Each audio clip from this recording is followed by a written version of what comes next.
Lovasco here, Wicked Weatherman, with your Wicked Weather Hour. I just want to let you know, sorry I haven't been around for the last 3-4 episodes. Have a lot of stuff going on, family matters, and just been really busy, but trying to get things back together. We're going to have tonight's show. I got my guest, Anthony Siciliano, my friend down in West Bridgewater. We're going to talk about a bunch of stuff as far as weather goes. But again, I just want to apologize. It's a busy season for me. We just got a new puppy. His name's Logan. So I've been dealing with that and him, getting used to the family. Just been I had a week illness, I guess you could say, that's been bothering me for a while as well. So we're going to have the show for you tonight, and then I'm going to take another periodic little break. I'm doing some theater, so that's going to interrupt with my Saturday nights unless I can get things switched over. But I'm hoping to be back in full-fledged in late January, February, once we get things all settled down. So let's talk a little bit about today. Well, let's see. I just actually want to let you know that today was a good day, actually. I got to have a day with my daughter, and we got to go see a Christmas Carol. We were at the North Shore Music Theater today. So if you ever get a chance to get out there and see a Christmas Carol, it's a great, great play. We really enjoyed it. We had pretty good seats. They really try to do something different with it each year. So it was a lot of fun. You know, I'm kind of in the bah humbug of Christmas right now, not feeling all up. I mean, before my spirits were pretty high. You know, now they're pretty low, but after seeing 1 to 3 inches of snow today up here in Cape Ann, it was like our own little private snowstorm. You know, it kind of brought my spirits alive just a little bit, but still, you know, I don't know what it is. I guess being alone for the holidays, you know, I got my family to keep me going, and friends, but other than that, it's pretty tough. You know, nobody wants to go out there and spend money on Christmas presents or anything like that. We'll talk about the GoPro a little bit later on. I got a GoPro. Trying to figure the damn thing out, so we'll talk about that. We'll also talk about the past nor'easter, December 9th. That was pretty cool. I'll talk with Anthony about that in just a few moments. I want to thank our sponsors tonight, Rolling Hills Asylum in Batavia, New York, and Fort William Henry in Lake George, New York. Also want to give a shout-out to Paranormal Hangover, Mark Avila and Lauren Sheridan, Mike Gallant. They're part of the DTM Wicked Radio Network, and they have a huge event coming up, Salem Con. I believe it's in, don't get me wrong, I think it's in March. It could be May. Mark's going to kill me if I said the wrong date, but we'll get that. Maybe he can call in and give us a date.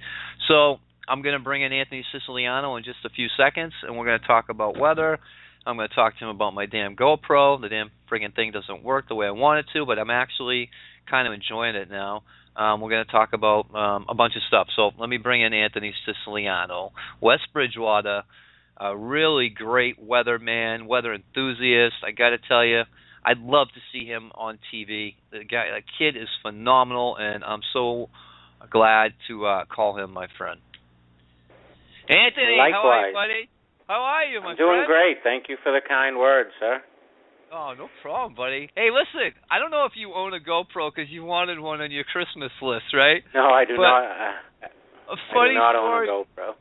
Funny story for you. I got the GoPro 4 thinking that it was going to do these magical videos and I could zoom in and out down the beach and the back shore, and the damn friggin' thing does not do that. I'm double tapping on it. I'm trying to figure the thing out. However, I will say this. It does take good pictures. It does take good pictures. Oh, I saw a couple of them. They're phenomenal. Yeah, the pictures are phenomenal for sure. That's pretty interesting. I've never heard of it personally until today. So yeah. Shows you how much of a cave I'm in. But yeah, it takes some great pictures. I saw some of the snow pictures, and yeah, I was surprised to see a nice little snow event up there. Well, I can't say I'm surprised, but. Well, you actually called it last night, buddy. You were telling me this stuff's going to come down. Actually, you thought it was going to come down later Saturday night, but I think I thought it was going to be a little later. But you know, these things. You know, we talked about these upper level lows. This one was pesky. What, 4 days? Oh, I 4 know, days right? or so sitting over the northeast. So yeah, you know, it was any time between Friday and Sunday. It really could have, you know, kicked its way out. But yeah, it was a little earlier, but. You know, like those things have a tendency, that last gasp, you know, you see it 8 out of 10 times with those. Right. It gives you a surprise right at the last, you know, kind of like a see you later, nice knowing you, here you go. Absolutely. Absolutely. I mean, this was going on and on. I mean, you nailed this, Anthony. I mean, we watched the path of this thing, and it didn't really do any loops. It just really just spun around over New England. We were hoping to see a crazy blizzard of 78 looped off of Cape Cod or a little bit south to make it a little bit more interesting. But going ahead, looking ahead into the future, things are looking pretty prime for us. It looks like maybe late December into January. As far as more cold and snow goes. And I saw your tweet earlier how the Prediction Center or NOAA or whoever it was had the temperature back to normal for us. Before we were toasting much above, and all of a sudden they changed it again. And you've always been on that, saying that that's not going to happen. Yeah, especially for the Northeast. I mean, looking back at the season in this year, there's just been, I mean, we have a couple days where we warm up even in the summer, but then we get into these troughs. I mean, and we're seeing that pattern continue now. I was just a little suspect seeing that all the way up to the Canadian border, including New England. So I went against it. I mean, it's not. I don't like to disagree with everything, but when I see something, I try to look for what's wrong with it. Yeah. And that's what I was looking into. But I wouldn't say it was a guess, but I mean, like I said, you're looking at those troughs. I mean, it's just been, almost one like after a trough another. coming over the Northeast almost every week, one every week. Right, and we had the blocking in place. Do you think we're going to lose that blocking, or do you think we're going to get it back, or do you think it's just a matter of time before it gets stronger? Well, the NAO hasn't been negative since, I believe, mid-November. Right. Yeah, since mid-November. We had a high block with this, with the upper level low that's been sitting off. This was a high block, obviously, off to our northwest and northeast that prohibited it from moving in any direction. But that wasn't a true west-based negative NAO. But the signals are, from, I believe, tomorrow point on, that we're going to start transitioning into that phase of the negative west-based NAO. So, as we don't want it too strong, right? We don't want it too strong, no. And it'll keep everything suppressed to the south across the mid-Atlantic, D.C. area. Yeah, and we've seen some models try and take our next couple potentials off to the south, and they're starting to come a bit further north in recent days and runs. So I think, this models are still adjusting and battling out, seeing exactly how strong that blocking will be, but I think there's no doubt we're heading into a blocking pattern. Yeah, I totally agree with you, and I think we discussed before, the cold air is pretty much entrenched over our area. I don't think we're going to see any more 60-degree days. Then again, I can't rule it out. Yeah. The way this weather's been going, we've seen it with these storms. They come up and they bring that southeast flow before the storm passes, and you get in these places, Boston jumping up to 53 down the Cape, jumping up to 60, and a lot of that's attributed to the warmer than average sea surface temperatures, which we gotta get down, man. I'm telling you, we gotta get those down and down quick. Yeah, I know. We're at 46, 45 off of Cape. Well, funny thing is, today's event, I went to bed last night. We had a few flurries. It was starting to snow. Mm-hmm. We had on and off snow throughout the day yesterday, but it didn't add up to much. I went to bed. Yeah. And woke up this morning. The sun was out, and it was blue sky.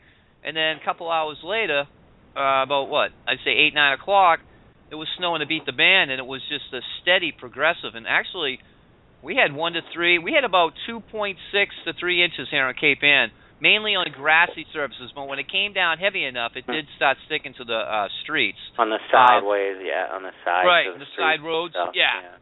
And when my daughter and myself went to the North Shore Music Theater later on today, the ground was bare from, I would say, Manchester south all the way to Beverly. So it was just a local event. It was just a local event. I think we had some enhancement off the ocean because you can see the bands was setting up. Just that little. I'm sorry. Go ahead. No, go ahead. Just that little speck of water off of Essex County there. You had the wind coming from the northwest. Right. So that body of water there, south of Portsmouth, New Hampshire, as you know, is directly off to your northwest, and that's where the winds were coming from. So that little body of water there off of Essex County before it got to you kind of enhanced it a bit. So yeah, a nice little surprise for you there. It was fun, and I kind of like these little fun events, and I didn't have to get out and shovel. Yeah. That's the best thing. Yeah, about exactly, and they do add up. I mean, if you get enough of them. Well, I'm kind of in the bah humbug Christmas spirit, so you know, I'm sure a lot of people out there, my listeners out there, in the bah humbug Christmas spirit as well, because I haven't even done my Christmas shopping yet, Anthony. I haven't even freaking started yet. Oh, I won't do mine till the 23rd or 24th, and then my patience level will be around my ankles. So that's about when I go, about the 23rd. You know, that helps me though. It helps me get in the spirit. If I go out too early, I get my gifts, and then it's kind of like just waiting around, you know, for the day to come. So I like going out closer to the event.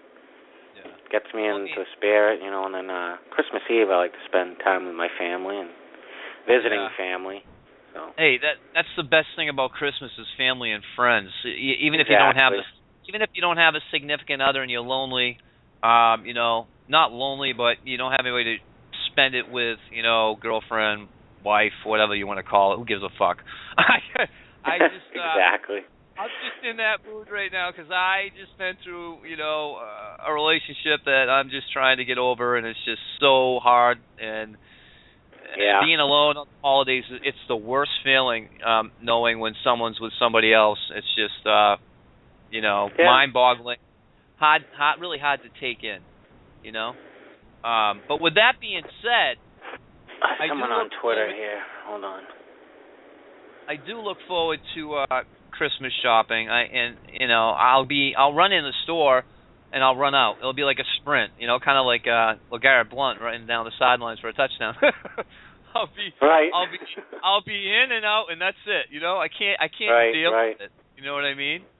But yeah, I do enjoy these little snow surprises that we get. Mm-hmm. Hey, Anthony, let's talk about the Pipeline Express out in California. Did you see that video? The Pineapple Express? Oh, did I say pipeline? Yeah. You said pipeline, but hey, you know, close enough.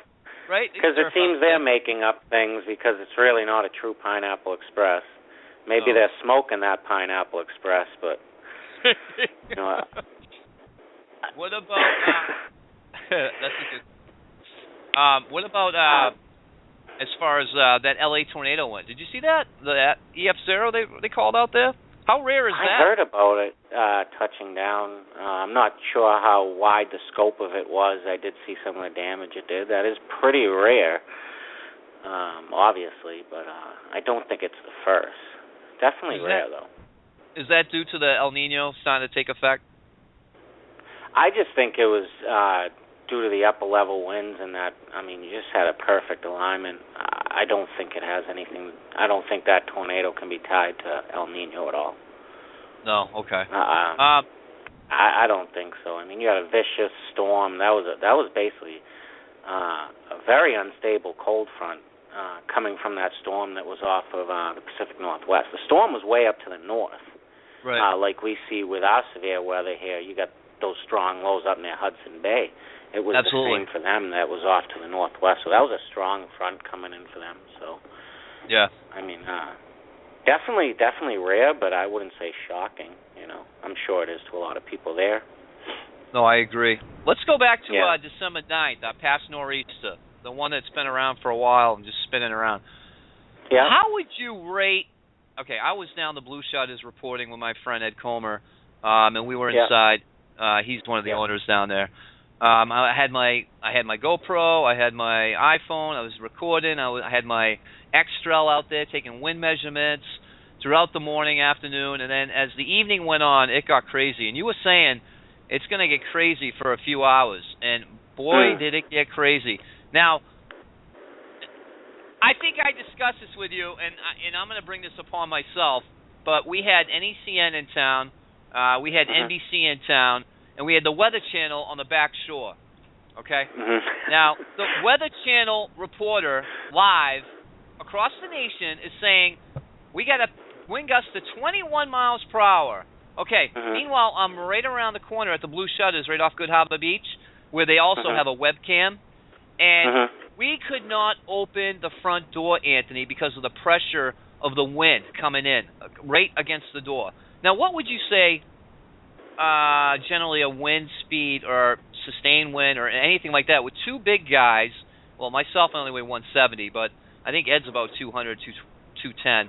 Trying to open up that door so I can get out and do some reporting out there. I mean, what would you say? The fierce of that wind, and you can't open the friggin' door. First of all, I would suspect your door was facing northeast, or I mean, it had to have been facing. It was facing the wind direction, yeah. East. Northeast. Yeah.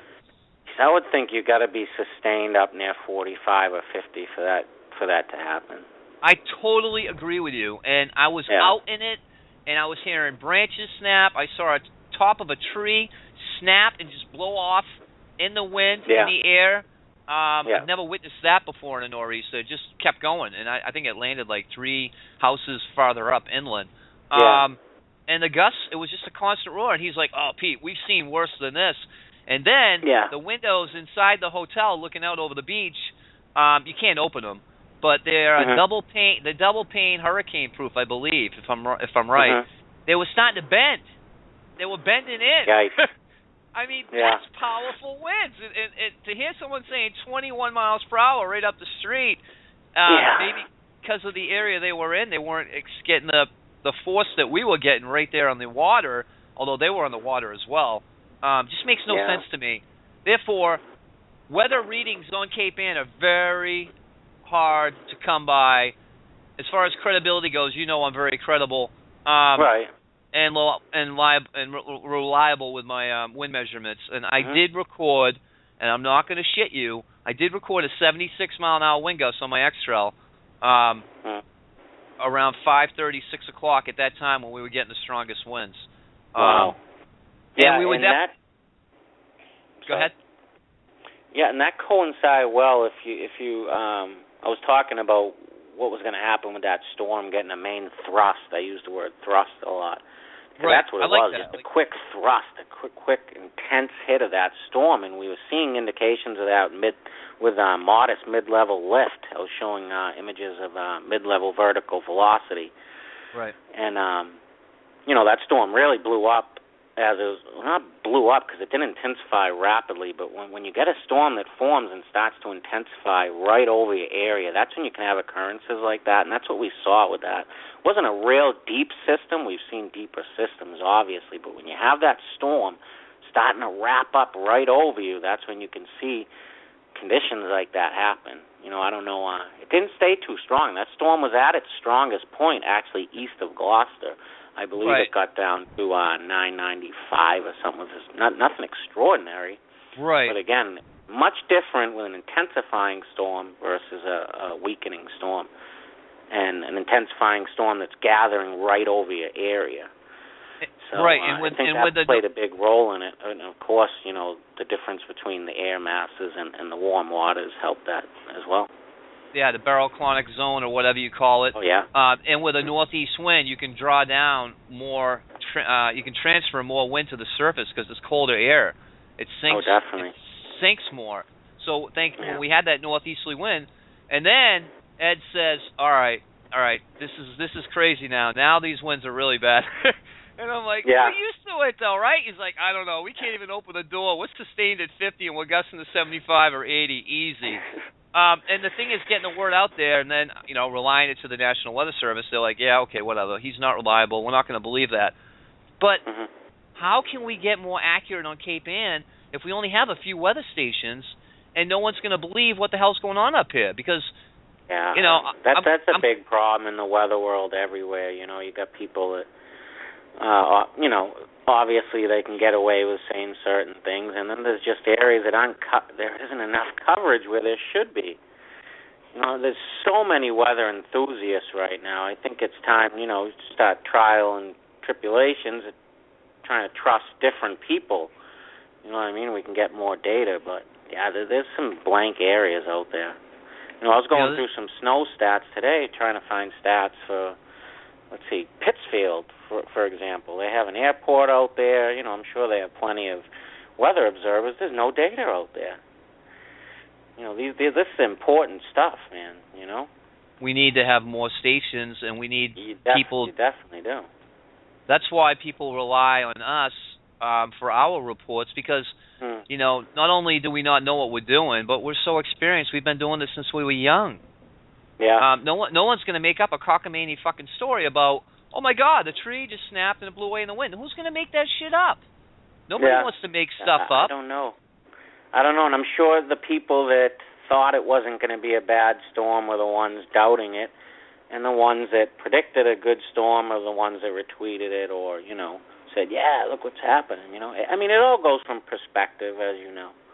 It goes the same with forecasting. I mean, if I was forecasting a storm a week ago to hit, and and it kept showing, I'm going to keep saying, this is coming, whereas someone that didn't forecast, it might be looking for things in models that are showing signs of it not hitting, if you know what I mean. So, I mean, it's just different with every people. You can see that a lot, from social media and stuff. Yeah, I mean, I just tired about, my reports are so reliable, and for me to go out there and do what I do because I enjoy what I do, I love what I do, and I want to get everybody up here to report with me sometime, so I know you'll be up here soon someday. Yeah. And we are going to just have a great time because, to me, Anthony, every nor'easter is a storm, and every nor'easter, regardless whether it's weak or strong, always comes up and has its own surprises, and it will fool forecasters on TV, it will fool Mets, and it will fool the national news coverage people that are out here reporting in it. Now, with that being said, yeah, I mean, I'm out there with my crew, but this time I was by myself and with Ed because my crew couldn't make it that night. But I witnessed everything that I witnessed, and I got to tell you, every time we get a northeast wind on the island up here, it's always powerful, and they're always downplaying it. And I know a wind advisory means we're getting high winds. A high wind warning means we're gusting to hurricane force. I know that from past experience. I've learned it. I'm sure you have learned the exact same thing. Don't go by what they're telling you, right? No. I mean, a warning a warning or an advisory is just that. I mean, and basically it's geared towards the general public. I mean, at least they know, okay, we have a wind warning. The wind's going to be pretty bad, or a wind advisory. But as far as details go, like I said, details now are a little sketchy with storms. I think people really need to concentrate more on impacts with storms rather than the details. I think you'll agree. You know what I mean? Yeah. Totally. What was your question? I got lost there for a minute. What the hell are we talking about? About the winds there, how you One thing I'm looking at on a map here, I'm trying to figure out why your winds are so friggin' bad there. If you look at the coastline up Essex County, it's kind of caved in. Yeah. So when you get these northeast winds hitting near Portsmouth, New Hampshire, they can follow that coastline and just almost like a when you get in between two buildings there and you get windy, like in downtown Boston, it can be 30-mile-an-hour winds, but when you're in those buildings or in between them buildings, it just rocks. Yeah. And I think you kind of got that effect there, and I think the same is on Cape Cod, off of Provincetown and south of Wellfleet and over near Chatham. I think that's why you see them as some of the windiest. They have these little crevasse or caves, land masses, so I think that attributes to it somehow. But so you think I haven't heard too many people talk about that. But so you think the geography of the landmass on the Cape Ann and Cape Cod can lead to the way the wind flows and how it can be pushed down more? And of course, you have friction. I mean, you get on the water, correct. Right, and you get no blockage of the wind. Right between the shores and the land, you get that friction. It's the same effect when you sometimes see these tropical cyclones intensify just as they're near land or just before landfall. You have that land-to-ocean friction.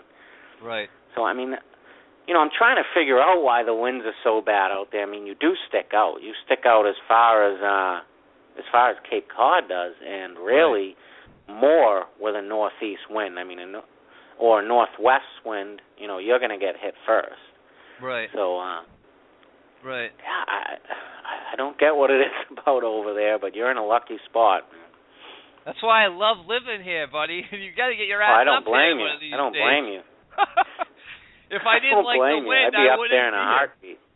I mean, to me, a nor'easter, what makes it is the wind. It's the power of Mother Nature. I could give a care. Well, I couldn't care less about the rain or the snow or the thunder and lightning and all that what brings with it.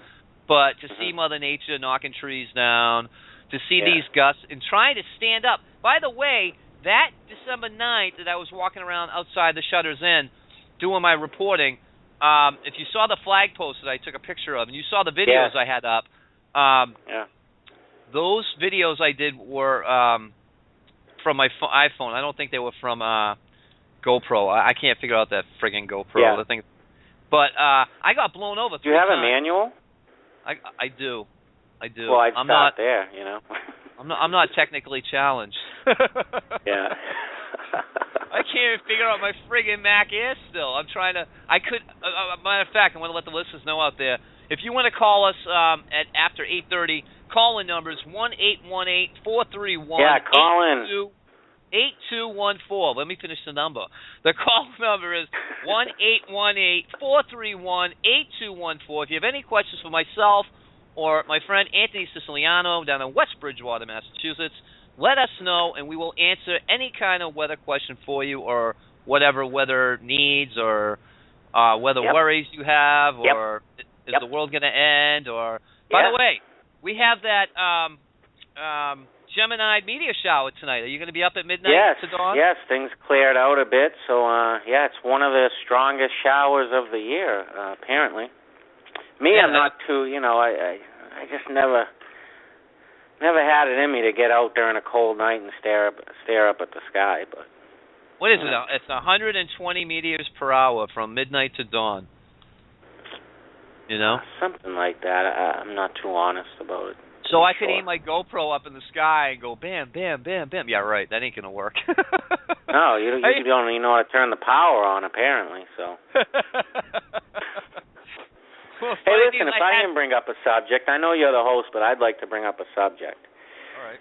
I heard a lot of people talking about how they think there should be more snow around by now. I'd put out some graphs. We're actually right around average. Some are above, some are below. What I have been looking into today is, though, at December snowfalls over the years. And, boy, we better get going here if we want any type of decent season. We need to have decent numbers in December for us to have a decent overall snow season. I mean, I'm looking back in the 80s. Yeah. Let's see here. I mean, we had some pretty minuscule December snowfalls. Yeah. Well, right now, if I can cut in for 1 minute, we are at... Sure, I'm sorry. We are at...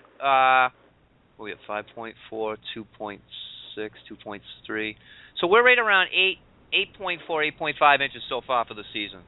Yeah, that ain't going to cut it. I mean, we got to get up near about 15 to 20 inches if we're going to see a really snowy winter. And I mean, but we can defy those numbers, but I don't see it happening. Things just aren't adding up. I mean, you go back in the early 80s, real quick here, if you don't mind, 1982 all the way to 1992, December did not feature not one December had over 10 inches of snow from, or am I looking at November? No, I'm looking at December.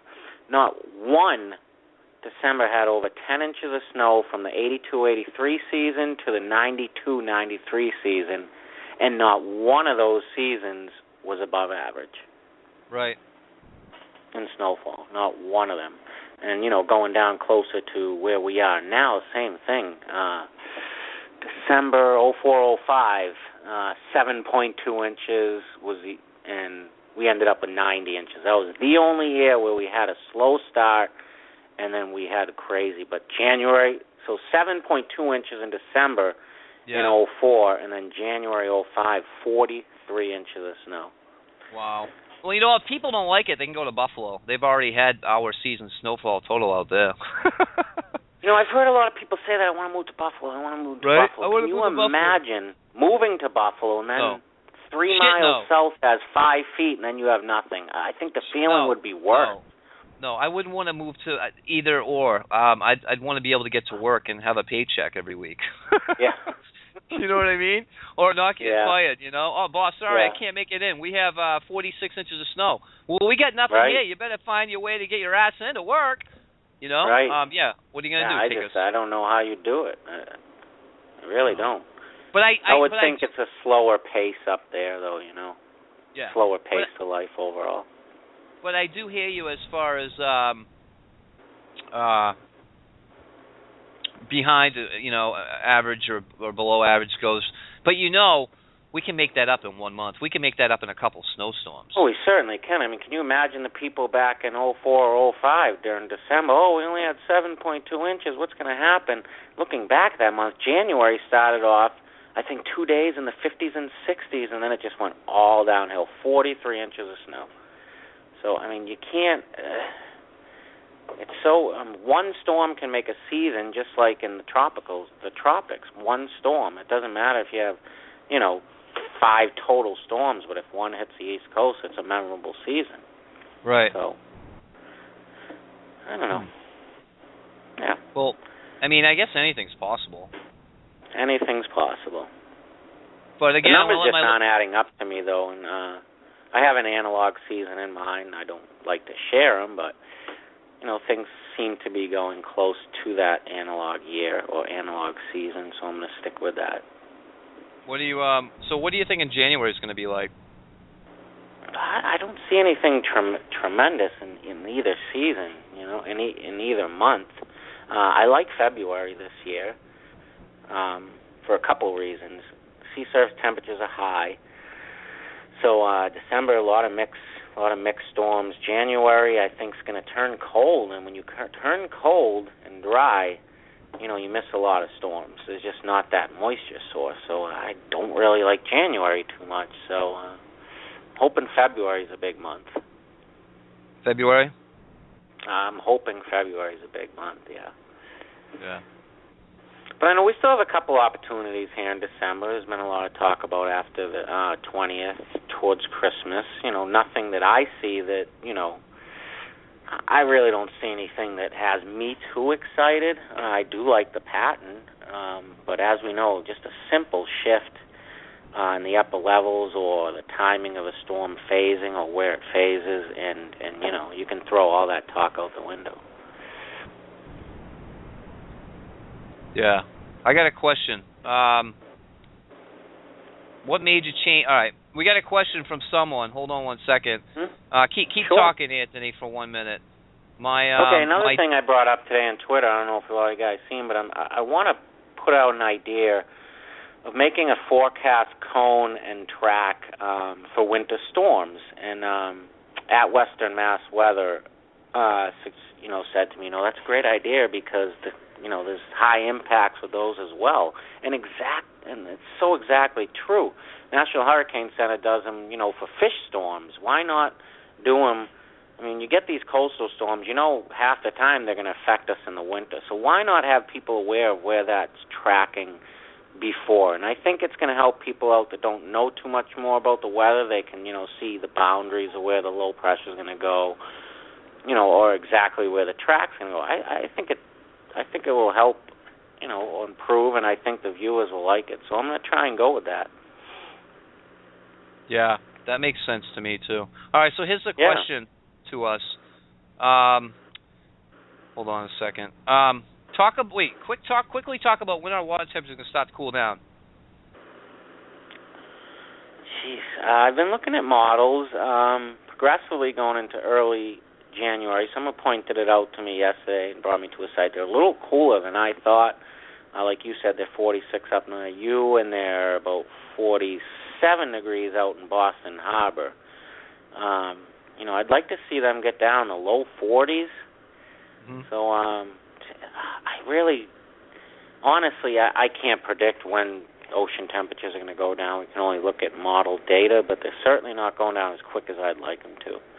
So that leads me to think, we're going to struggle even with these next few storms coming up. And like I said, January I see being colder and drier, so hopefully by February. And you still have 2 months of winter when February comes around.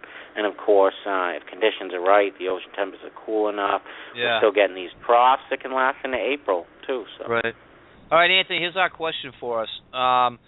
What major changes in weather should we look for in the future? Is tornadoes possible in the winter? Are there still as many severe weather tornadoes in the summer, or different if they do have tornadoes at winter? This is all from Twitter. I'll chime in on it first. As far as what major changes to the weather in the future, well, that all depends on the jet stream, on the pattern that we're in. So we can't really predict what major changes are going to happen in the future. I can say that we will probably see stronger storms. It's common as we get old, systems get stronger. I don't know if that's an old wives' tale or not. As far as tornadoes in the winter, I don't know. I think you were joking around one time on Twitter saying snownados. Yeah. Someone was asking you, "Can we get a snownadoe?" Well, it's funny that you brought that Twitter thing up, because Friday when I was at work out in the yard looking up at the sky, I saw a low cloud and it was snowing, and I was going to take a picture of it and send you and say, "Hey, is this a snownadoe?" I guess you could call a snownadoe like in a blizzard condition. If the wind's blowing and the snow swirls in that area, you would never know the difference. So I mean, we've had some wicked winds in these in these powerful blizzards. I mean, I wouldn't rule out that we've seen a couple F0 tornadoes in some of these blizzards. I mean, but you just wouldn't know. Right. Now, you wouldn't know. There has been a confirmed tornado in December over Connecticut. I do know that. And that was with snow? No. I don't know what the conditions were. I just know from a National Weather Service WFO count that there has been. Well, off the top of your head, that big storm that ripped off the hotels here, February 12th, 2012, February 26th storm that blew off the hotels on the back shore where I live, and we had gusts to 110 miles per hour.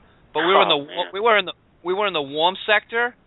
And you all down from West Bridgewater to Cape Cod and those areas. Well, you weren't in West Bridgewater at the time. You were inland more, right? Brockton.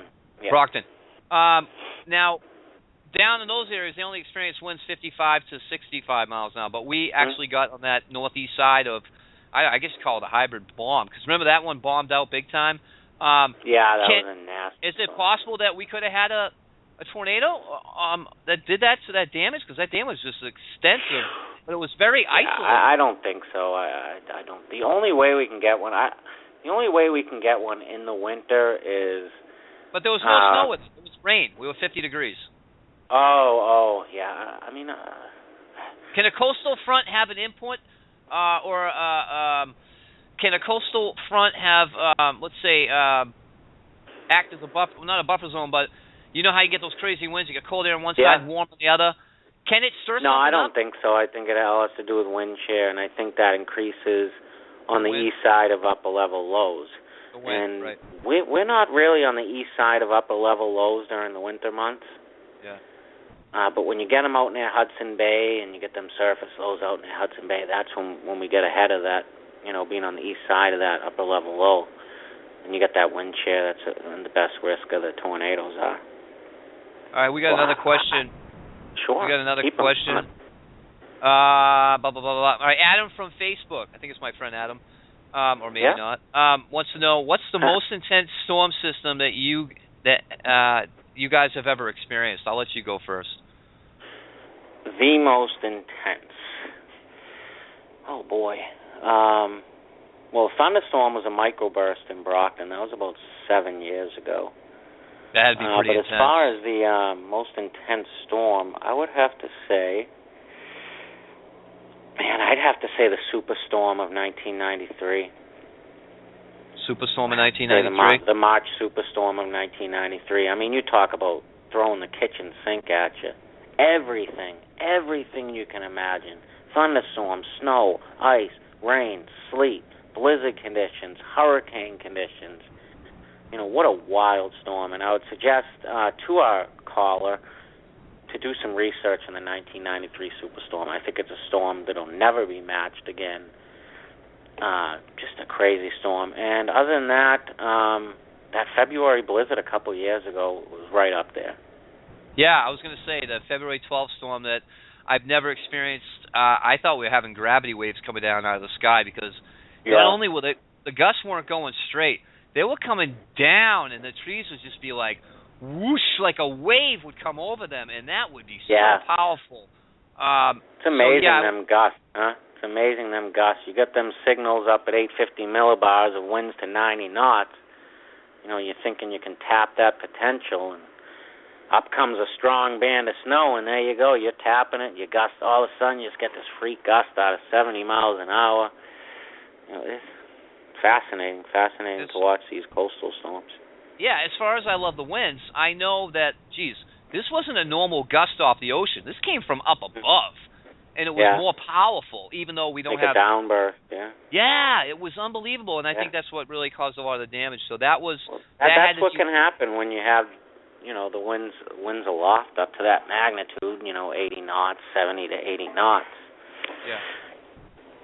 Where are we looking at as far as Christmas time goes? I'm hearing a lot about a snowstorm, but I can't believe it. Another question before we get to that. Can weather be controlled? Is that possible? Well, I guess it's a sci-fi question from another person on Facebook. Adam again. I think weather be controlled? There are conspiracy theories. Yep. There are theories out there that weather can be controlled. Yeah. I thought you said fairies. That's why I laughed. But you said theories. Fairies? No. There are theories that weather can be controlled. Actually, someone tweeted out today how they thought that snow in the deep south back in 2007 was fake snow. Now, why the government would want to drop fake snow is beyond me. I guess people have nothing better to do than to come up with these conspiracy theories. Right. But, yeah, I don't think the weather can be controlled. And I don't think it's a good idea to try and control it. Right. No, I agree. You're playing with Mother Nature, and it's like, you don't want to do that. I mean, don't people have better things to do than to try and control the weather? Well, what's this thing about HAARP, H-A-A-R-P, or that farm there where they're trying to grow clouds, and someone was taking that conspiracy video of how the clouds were waving at night, or someone would say they'd hear the winds. The clouds would form at night in a special area, and they would just line up one after one after one. Hey, did you see that video? I saw that video. I think it was on Facebook or YouTube. No, I have not. Someone took it. You may know I'm not into that stuff. I'm not into it either, but I am a little bit... I know the government can do.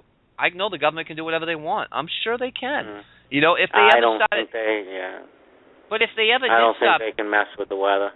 If they ever tried to make stuff like that, or they ever did mess with stuff like that, it would ruin the fun of forecasting. It would ruin the fun of everything that we do that we love and what our passion is for the weather. Yeah. Yep. Look at John Hammond. Hammond's Castle. Great place up here. I go there a lot. He tried to make clouds, thunder, and lightning, and rain inside his castle. Actually, he could make it rain in the castle. Wow. That was pretty cool. You know what I mean? I mean, in a controlled environment, I could see how you could make weather, like you're saying, but I just don't think it can be altered out in our atmosphere. No way.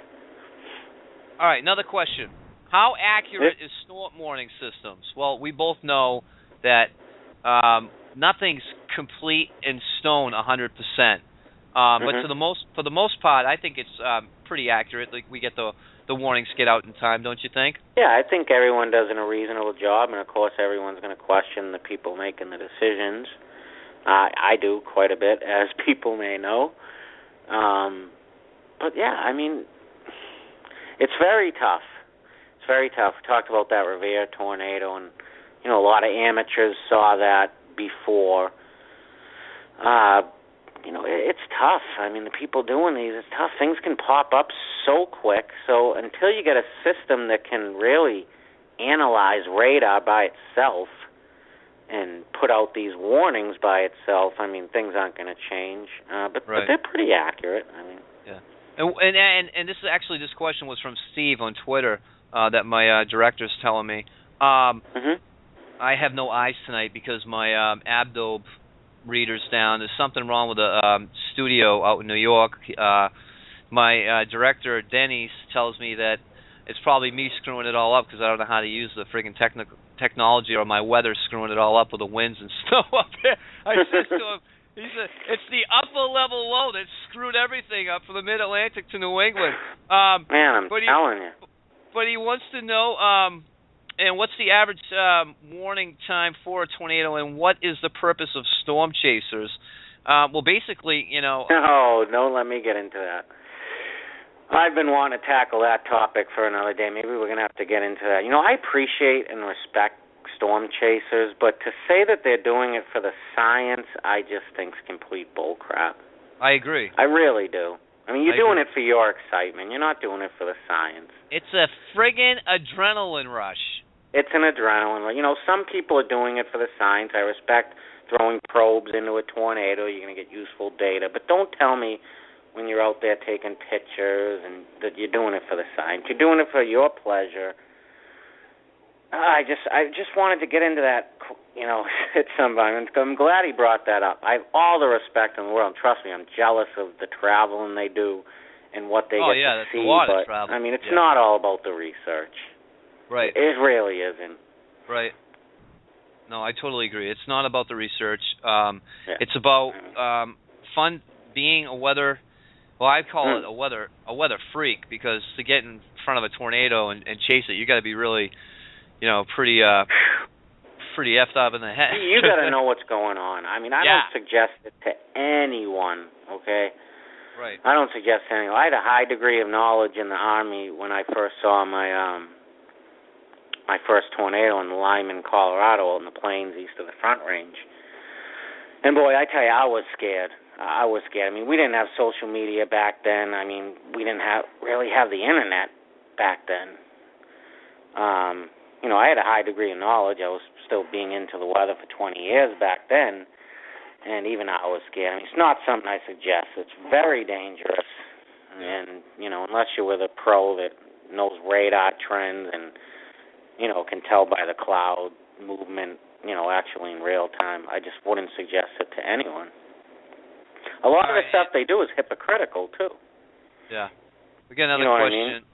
We got another question. And just to chime in on that, I totally agree. If you're not professional enough to follow these storm chases, don't do it, because you're just going to get yourself in a shit of trouble, because you're going to get stuck on a road. You don't know if they're going to back build on you. If you're really not professional enough, we encourage you not to do it. If you're with a storm chasing crew that knows what they're doing, fine. There's tours out there that would love to have you. But again, don't hop in a truck and be a smart ass and go out there chasing them like in that movie. What movie was that, where they got picked up and the truck got tossed? Remember that other tornado movie that was out? What was it called? The new one. I don't know. Oh, man, it was funny. The two rednecks got picked up in their pickup truck and went tossed them in the tornado. I mean, they were always drinking this shit. People still make the damn mistake of going under underpasses. Can you believe that? You're going to get killed. Your head's going to smash into the gutter. Goodness. But again, me and Anthony both want you to know that it is not, it's not safe to do so. If you don't have the knowledge, if you don't have the professionalism, don't do it. Again, if you're with a group, go ahead and do it. Have a good time, as long as they know what they're doing. I would do it. I don't like driving, number one. So, I'd love to do it. If someone wanted to take me along, I'd sit there with my laptop. I'd analyze the radar for you. Right. Sure, call me up. I'll do it for you right now. But I wouldn't want to be the one driving. I'm all set with that. Well, I'll tell you what. I'll drive. We'll do it. We'll get our crew, and we'll probably take Stormtrooper Jay with us, and maybe someone and we'll have a good group. You got a deal. I'm free till after next week. I'm free till probably late March. So we're gonna chase one of these nor'easters. I'm down with that. Come on up, buddy. Come on up. Still got the Corvette? Oh no, not the Corvette. Camaro. Is the Camaro still alive? The Camaro? Yeah. No, I have a Grand Prix. Prix. Okay, Grand Prix. All right, the red. I keep forgetting. How accurate? Oh wait, no, that's not it. Where the frig did it go? All right, this is a good one. You can answer this one too. We actually have viewers tonight? We do. We have a lot of listeners. We have a lot. Oh, good. The room's down because of technical problems, but the radio show goes out to the world, man. Okay. I was wondering why no one was in the chat. Yeah, let's get these questions going. Let's go. What year did we have the most severe storms, and what caused it? I'm gonna go on a limb, and I know you're awesome with analogs, but I just want to chime in quickly. I'm gonna go with 2003. Are we talking about winter storms? Severe. Oh, severe. I'm gonna go with 2003 or so. I'm not sure off the top of my head. I would definitely have that figured out. If the person wants to ask me on Twitter, I could definitely pull that up within about 10 minutes' time. So I want to say, when was that strong El Nino year? The Wells started 1997. What, the Wells tornado? 1997 or 98. What was it? The Wells Spring tornado? Oh, I don't know. Oh, I'm just talking about overall. I think it was 98. Yeah, 98, the big El Nino year. Now, that's another thing. Yeah, I'm not sure. El Ninos can play a role on really big storms on the East Coast, and therefore, I mean, I don't know what's the El Nino at right now. It's not really strong, right? It's just beginning to come along. Enzo? Yeah. Yeah, I don't know. You know, the experts have been talking about it coming on. I mean, it was already supposed to be here. Now they're saying the signs it might be coming in. I haven't heard the talk for a while, so... You know what? I've never even been big on that. I just forecast as I see it. Yeah, I'm not big on El Nino. I have my different styles. You know, I don't really look into the El Nino or La Nina. I know they have an effect, but it's not going to affect the way I forecast. Yeah, I agree. I don't really go by El Nino, La Nina myself. I just go by what I see, you know, like you do, and we follow the models. But again, people got to know out there, we don't forecast on computer models. That's just a fucking tool.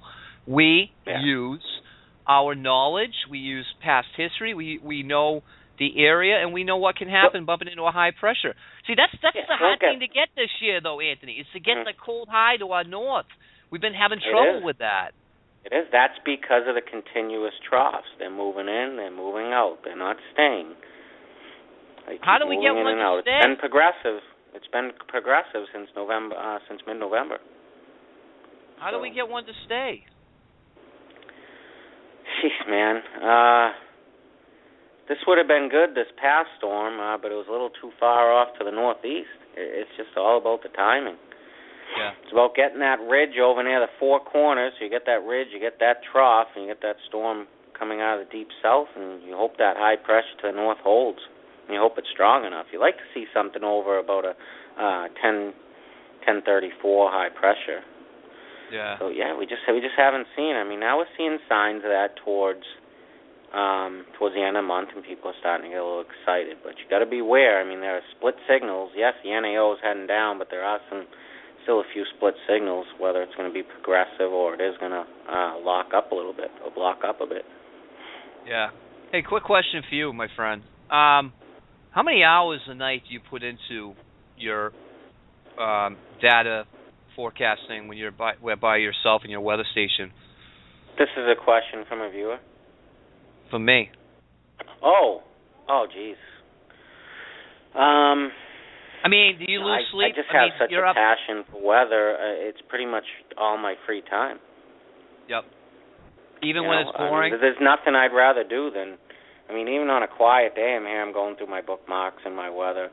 I pretty much have no life, you know. Weather's my life. It always has. Me too. Me too. That's not life without weather. I mean, I try and get into a relationship. I've been in a few relationships. You try and get into one, and they're like, Jesus, what's wrong with this kid? You know what I mean? That's why they never work out, because we take weather more seriously. Man, I'm telling you. Do you want to go out to dinner tonight? No, I'm covering the nor'easter. Sorry, we're going to blow to 80. I mean, frig that, dude. We got a storm coming in. I'm all set. Exactly. I've done that on a numerous occasions, and I think that's probably what ruined my last relationship. Like when I'm not working, during the season, I pretty much work dawn to dusk. So when I'm not working, I mean, it's 10, 12 hours a day. I'm at my computers or at my weather station. Yeah.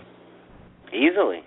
It's just always stuff to do. That's what fascinates me so much about the weather. I mean, if it's quiet, go back and look at past history, do stuff like that, to improve your forecasting going forward. You can always improve, Nobody has all the answers in weather, but I always say, the way you go about it and being consistent, I think, goes a long way.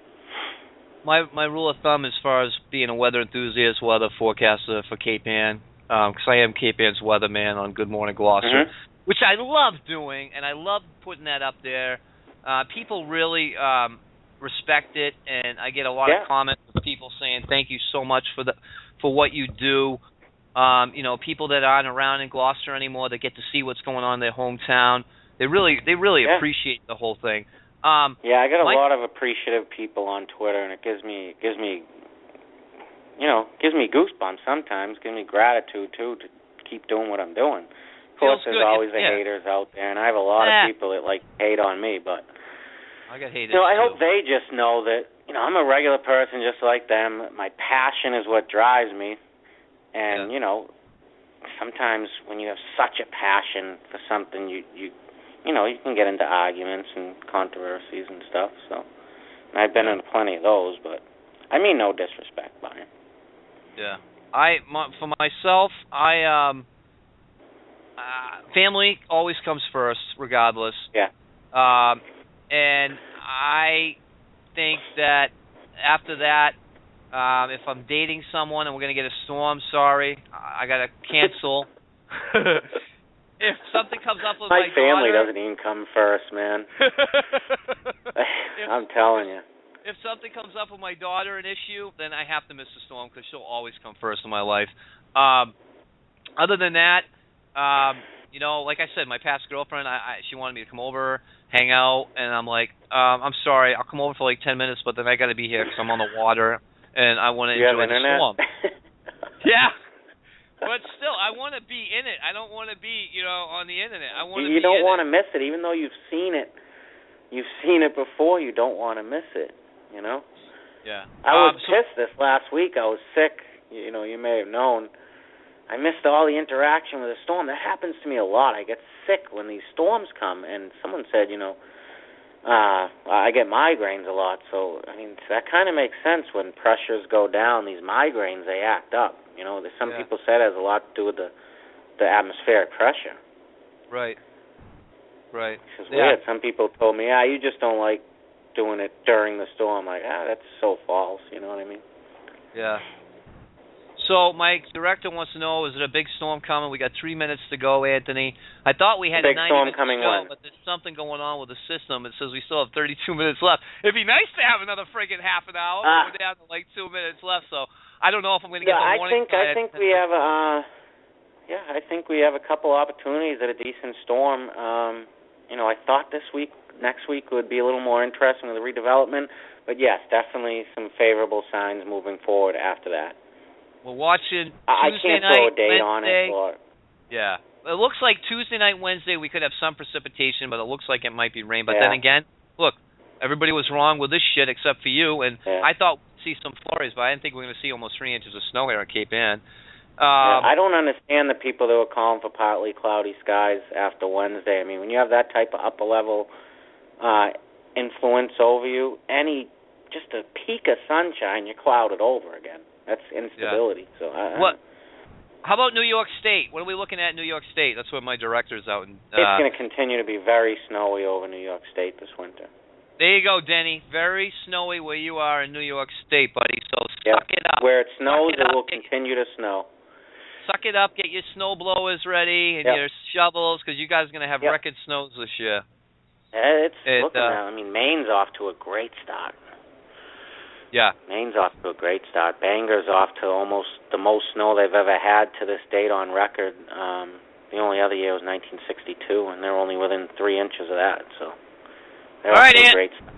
All right, buddy. Thank you again. As always, I had a blast. Thank you so much. Let's do it again, my friend. And really, let's thank you to the listeners, whoever's out there. I'll talk to you later, buddy. Thanks so much. Okay. Take care. Bye-bye.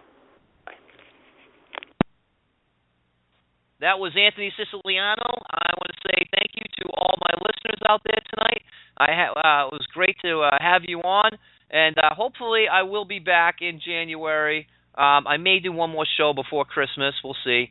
That'd be next Saturday. I'll see if what I have going on, if I can get a guest on or not. Other than that, I'm Peter Lovasco, your Wicked Weatherman for Wicked Weather. Have a great weekend. Have a great Sunday. Go Patriots. We got to beat Miami. It's a trap game. I know I'm weather, but I'm talking sports. Have a great night, and I will hopefully maybe see you guys next week. If not, I'll see you in January. Bye-bye.